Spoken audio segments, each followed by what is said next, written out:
El Tribunal Supremo, la medida fue dictada por el juez del Tribunal Supremo Federal, hablamos de Marco Aurelio Melo, respecto de la liberación de Lula, una cautelar. Ahora debe ser ejecutada por una jueza alineada con el ex juez y futuro ministro de Justicia, Sergio Moro. Pero en las últimas horas se ha conocido que la Corte ha interpuesto también su posición para que no se produzca la libertad de Lula. Antes de eso te quiero contar que ha escrito en un tuit la presidenta del Partido de los Trabajadores del PT, Gleisi Hoffmann. Acabamos de solicitar la libertad de Lula da Silva en la 12ª Sala de la Justicia Federal de Curitiba. Bueno, vamos a comunicarnos con Darío Piñotti, el colega de Página 12, corresponsal allí en Brasil, para contarnos cuáles son las últimas novedades y si finalmente Lula tiene esa chance de recuperar su libertad. Darío, buenas tardes o buenas noches. Rosario, buenas tardes o buenas noches aquí. No la tiene. Lula no va a ser liberado hoy.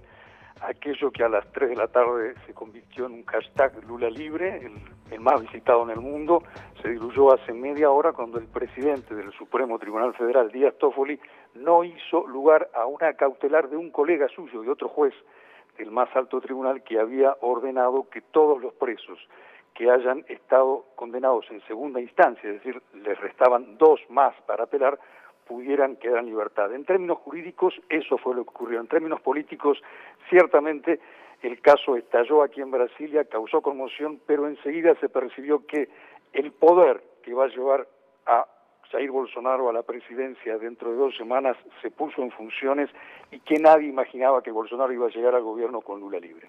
Darío, las informaciones que llegaron a Buenos Aires indicaban que hubo una reunión de urgencia, conocida la cautelar, en el lugar donde se encuentra Jair Bolsonaro con su equipo de gabinete. Por supuesto, ahí la figura de Sergio Moro como futuro ministro de Justicia y, en definitiva, quien lleva a la cárcel a Lula.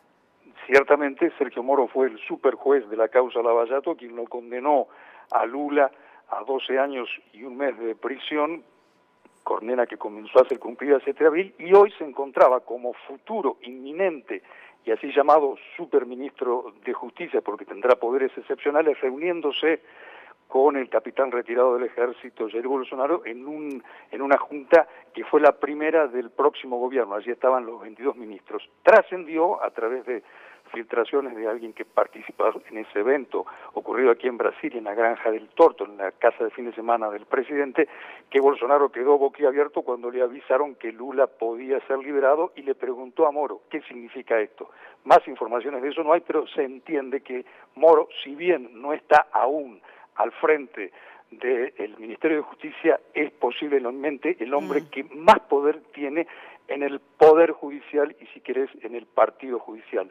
Concreto, que Lula, que iba a ser liberado a las 3 de la tarde, 4 horas más tarde, no va a ser liberado, continúa preso por lo menos hasta abril del año que viene, cuando se va a reunir de nuevo el Supremo Tribunal Federal, el plenario del Supremo, con 11 jueces para analizar su situación. Darío, al no producirse la libertad de Lula, la pregunta que te hago es, ¿qué mensaje político empieza quizás a recibir de alguna parte del Poder Judicial Bolsonaro? Son sectores del Poder Judicial, o por lo menos, para ser más precisos, dentro del Supremo Tribunal Federal, que equivale a nuestra Corte Suprema, donde algunos jueces aún resisten o disienten, tal vez la palabra resisten sea exagerada, al omnímodo Sergio Moro. Sergio Moro, que de ser un juez de primera instancia habrá de convertirse en el ministro. ¿Por qué superministro de Justicia? Porque reunirá lo que actualmente es precisamente esa cartera, la de Justicia, más la de Seguridad Pública.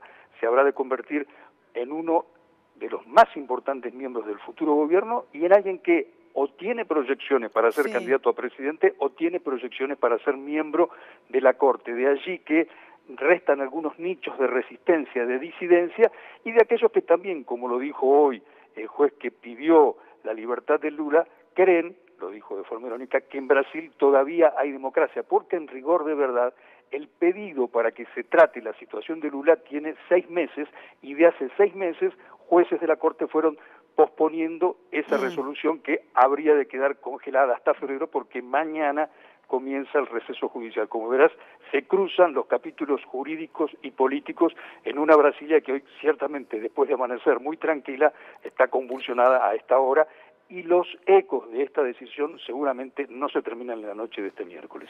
Darío, como siempre, muy claro y muchísimas gracias por la comunicación.